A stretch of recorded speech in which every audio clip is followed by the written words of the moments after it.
नमस्कार। हमारी वैदिक सनातन भारतीय परंपरा में कुछ दिन प्रत्येक वर्ष में ऐसे होते हैं कि उस दिन यूनिवर्स में ऐसी कंस्ट्रक्टिव पॉजिटिव एनर्जी अवेलेबल होती है कि लोग कहते हैं कि यह अबूझ दिन है या फिर यह सिद्ध मुहूर्त दिन है। दैट मीन्स आपको उस दिन मुहूर्त देखने की आवश्यकता नहीं है। उस दिन आप कोई भी काम करोगे आपको सफलता मिलेगी। और वैसे दिन है विजयादशमी, दीपावली, उगादि या गुड़ी पड़वा और अक्षय तृतीया। इन सब में अक्षय तृतीया सबसे यूनिक और पावरफुल है और इसीलिए प्रत्येक वर्ष हजारों शादियाँ, नूतन गृह प्रवेश, नया व्हीकल लेना, सुवर्ण आदि लेना हम अक्षय तृतीया के दिन करते हैं।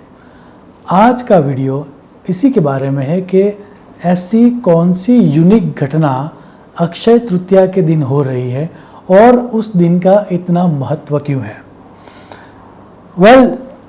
जैसा कि नाम खुद बताता है, उसका नाम है अक्षय और तृतीया।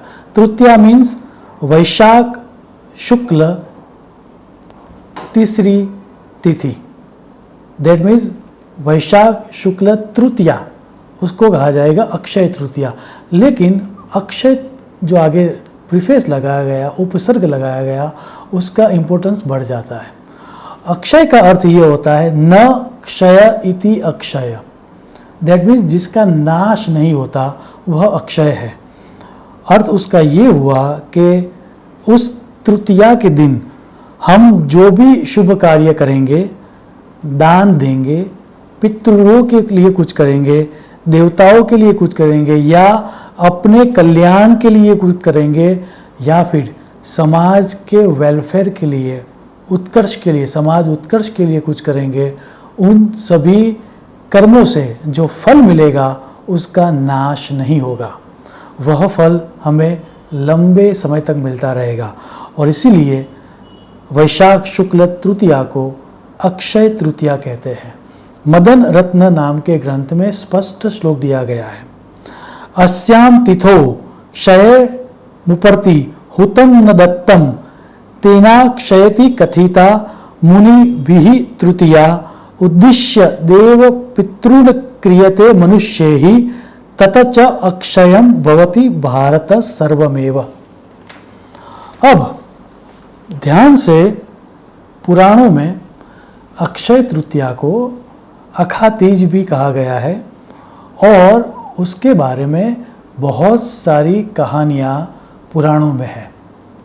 जब उस कहानियों को हम डिकोड करते हैं तभी हमें पता चलता है कि इसका इतना इम्पोर्टेंस क्यों है।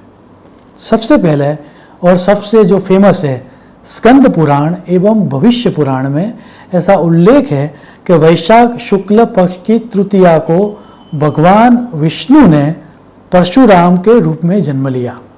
अब परशुराम जी की बहुत सारी क्वालिटीज़ है और बहुत सारी कॉन्ट्राडिक्टरी क्वालिटीज़ भी है, लेकिन फिर भी अगर उनकी कहानी को हम ध्यान से देखें तो एक बात समझ में आती है कि उनकी जो सबसे प्राइम क्वालिटी जो है वो है उनका चिरंजीवी होना या दीर्घ आयु होना। और उसके लिए स्कंद पुराण में श्लोक है।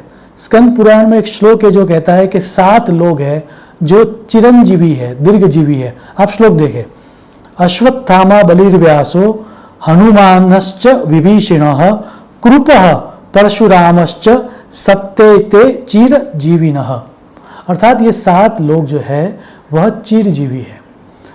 सो अगर हम अपने फिजिकल हेल्थ के ऊपर काम कर रहे हैं, हमारी हेल्थ खराब है और हमें हेल्थ अच्छी करनी है और उसके लिए आइदर हमें कोई दवाइयाँ लेनी है या हमें कोई सर्जरी करनी है या फिर ऐसा समझ के चलो कि हमें हमारे नरिशमेंट के ऊपर ध्यान रखना है, डाइटिंग करना है या एक्सरसाइज स्टार्ट करनी है, तो उसके लिए अक्षय तृतीया सर्वश्रेष्ठ दिन है। हमारी फिजिकल वेल बीइंग के लिए काम करने के लिए अक्षय तृतीया सर्वश्रेष्ठ है। या फिर ऐसा मान के चलिए कि आपको कोई टर्मिनल डिसीज़ हुआ है या फिर आप कोई फैटल डिसीज से जा रहे हो, तो भी उस रोग निवारण के लिए यज्ञ, दान, मंत्र जाप से लेकर दवाइयाँ कराना या फिर सर्जरी करना, उन सब के लिए अक्षय तृतीया सर्वश्रेष्ठ दिन है। इतना ही नहीं, दूसरी जो घटना है जिसके प्रति मैं आपका ध्यान ले जाना चाहूँगा वो महाभारत की है। महाभारत में पांडवों को वनवास होता है और वनवास के बाद इंद्रप्रस्थ के बहुत सारे विद्वद्गण और ऋषि मुनि भी पांडवों के साथ वन में रहना स्टार्ट करते हैं। अब युधिष्ठिर जी को ये देख के बहुत सारी चिंता होती है। वो जाके ऋषि मुनियों को और विद्वान ब्राह्मणों को ये कहते भी है कि मैं आपको ना भी नहीं बोल सकता, लेकिन आपको हर रोज मैं खाना दे सकूं, आपके वेलबींग के लिए कुछ कर सकूं, ऐसी किसी भी तरह की व्यवस्था मेरे पास नहीं है। तो अब मेरे लिए धर्म संकट हो चुका है। मैं आपका तिरस्कार भी नहीं कर सकता और मैं आपका पोषण भी नहीं कर सकता, तो मैं क्या करूं? तब धौम्य नाम के ऋषि ने पांडवों को यह उपाय दिया। उन्होंने ये कहा कि आप सूर्य नारायण की उपासना कीजिए और सूर्य नारायण आपको अक्षय पात्र देंगे। महाभारत का श्लोक देखें। एवं भानुमयम ही अन्नम भूतानां प्राण धारणम पितेश सर्वभूतानां तस्मात् तम शरणम व्रज। पांडव सूर्य नारायण को प्रार्थना करते हैं और सूर्य नारायण उनको अक्षय पात्र देते हैं, जिनमें से कभी अन्न खत्म नहीं होगा, ऐसा वरदान था। और आपको जान के आश्चर्य होगा, वो जो दिन था वह दिन था अक्षय तृतीया। हमारे सबके जीवन में हमें भी बहुत सारे रिसोर्सेज चाहिए और हमें लगता है कि हमारे पास रिसोर्सेज की कमी है। किसी को लगता है कि मेरे पास मनी नहीं है, किसी को लगता है कि मेरे पास फिजिकल वाइटलिटी नहीं है, किसी को लगता है कि मेरे पास कॉन्टेक्ट्स नहीं है, अपॉर्चुनिटीज़ नहीं है। सो अगर आपको अपने लाइफ के रिसोर्सेज बढ़ाना है तो उसके लिए आइदर लौकिक उपाय या यंत्र मंत्र जैसे अलौकिक उपाय करने का जो श्रेष्ठ दिन है वह दिन है अक्षय तृतीया। इतना ही नहीं, जिसकी अभी मैंने बात की, महाभारत। जब महाभारत वेद व्यास जी ने अपने दिमाग में पूरी तरह से रच लिया और परिस्थितियों का निर्माण हुआ कि उनको महाभारत लिखना है। अब उन्होंने पूरी पृथ्वी के ऊपर अपनी रिसर्च की, लेकिन पूरी पृथ्वी में उनको एक भी आदमी ऐसा नहीं मिला जो महाभारत को लिख सके अस्खलित रूप से। तब ब्रह्मा जी ने व्यास जी को ये कहा कि आप गणेश जी का संपर्क कीजिए, गणेश जी आपको लिखने में मदद करेंगे। तो अब वेद व्यास जी गणेश जी के पास जाते हैं और गणेश जी के पास जाए कहते हैं कि आप मेरे लिए महाभारत लिखोगे? गणेश जी कहते हैं हाँ, लेकिन मेरी एक कंडीशन है। मेरी कंडीशन ये है कि मैं लिखना जब स्टार्ट करूँगा उसके बाद बीच में रुकूंगा नहीं। वेद व्यास जी ने कहा मुझे मंजूर है, लेकिन सामने मेरी भी एक शर्त है। जब तक आप जो लिख रहे हो वो आपकी समझ में पूरी तरह से न आ जाए तब तक आप लिखोगे नहीं। और इतिहास गवाह है कि वेद व्यास जी बीच बीच में इतने मर्मग्न, इतने सिक्रेटिव मंत्र रखते थे कि जिनको समझना गणेश जी को भी मुश्किल होता था। और जो टाइम मिलता था उस टाइम में वेद व्यास जी अपनी रूटीन क्रिया, दैट मीन्स खाना पीना स्नान भी कर लेते थे, सो भी लेते थे और नए श्लोकों का निर्माण भी कर लेते थे। आप महाभारत का श्लोक देखें।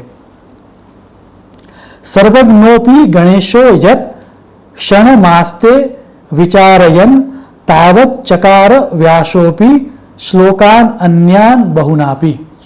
सो हम सब के जीवन में महाभारत जैसे इम्पॉसिबल टास्क भी होते हैं। कुछ काम होता है, कुछ ऐसे कर्म होते हैं जो हमें लगते हैं कि कभी कंप्लीट हम कर ही नहीं पाएंगे। तो अगर हमें उस कर्मों में सफलता चाहिए तो हमें वह कर्मों का स्टार्टिंग जो है वह अक्षय तृतीया के दिन करना चाहिए, क्योंकि वेद व्यास जी ने भी गणेश जी को महाभारत लिखाने का काम अक्षय तृतीया के दिन स्टार्ट किया था। सो हमारे जीवन में जो महाभारत जैसे दुर्गम कर्म है, इम्पॉसिबल वाले टास्क है, वो भी हमें अक्षय तृतीया के दिन करने चाहिए, पक्का सफलता मिलेगी। अब इतनी सारी स्टोरी सुनने के बाद ये प्रश्न जगना स्वाभाविक है कि वैसा होता क्या है अक्षय तृतीया के दिन। उसके लिए हमारा ध्यान हमें ले जाना पड़ेगा आकाश की तरफ। और हम जब आकाश में देखते हैं, हम जब ब्रह्मांड में देखते हैं, तो जैसा कि पीयूष धारा नामक ग्रंथ में कहा गया है कि प्रत्यक्षम ज्योतिषम शास्त्रम चंद्रार्को यत्र साक्षिणो। दैट मीन्स ज्योतिष शास्त्र जो है वह सूर्य और चंद्र की साक्षी से रचा गया है। आकाश में भी सूर्य और चंद्र की स्थितियों में एक यूनिक कॉम्बिनेशन बन रहा है अक्षय तृतीया के दिन। सूर्य और चंद्र दोनों अक्षय तृतीया के दिन उच्च के होते हैं, एग्जाल्टेड होते हैं।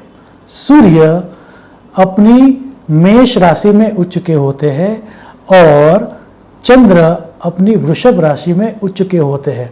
और याद रहे, यह घटना पूरे साल में एक ही दिन होती है और वो दिन अक्षय तृतीया है। दैट्स वाई अक्षय तृतीया का इतना इम्पोर्टेंस है। आगे जाकर क्या मिल सकता है हमसे अक्षय तृतीया के दिन, तो उसके लिए हमें यह देखना पड़ेगा कि सूर्य और चंद्र किस चीज़ों को रिप्रेजेंट करते हैं। और उसके लिए फल दीपिका में यह सूत्र दिया गया है, आत्म प्रतापम अर्कात। दूसरा, मनः प्रसादम चंद्रतः। दैट मीन्स आत्म प्रतापम अर्कात, सूर्य से हमें आत्मबल या स्ट्रेंथ मिलती है और चंद्र से हमें मन की प्रसन्नता मिलती है। तो ऐसा दिन जो हमें आत्मिक बल दे और मन की प्रसन्नता दे, उस तरह के ग्रहों की कॉम्बिनेशन अक्षय तृतीया के दिन होती है। और याद रहे, कृष्ण भगवान के जो गुरु थे गर्गाचार्य, उनका एक सूत्र है और उनका सूत्र ये है, मनः प्रसादः श्रेष्ठ मुहूर्तः। अर्थात मन की प्रसन्नता होना श्रेष्ठ मुहूर्त है। हम सब की कलेक्टिवली मन की प्रसन्नता और आत्मा का बल अक्षय तृतीया के दिन अवेलेबल होता है यूनिवर्स में। और इसीलिए अक्षय तृतीया को अबूझ मुहूर्त या सर्व सिद्धि मुहूर्त दिन कहा गया है। और इसीलिए उस दिन हम बिना किसी को पूछे शुभ मुहूर्त करते हैं। आने वाली अक्षय तृतीया हम सब के जीवन में सुख, शांति और समृद्धि लाए, ऐसी प्रार्थना के साथ मैं मेरी वाणी को विराम दूंगा। शुभम भवतु। प्रणाम।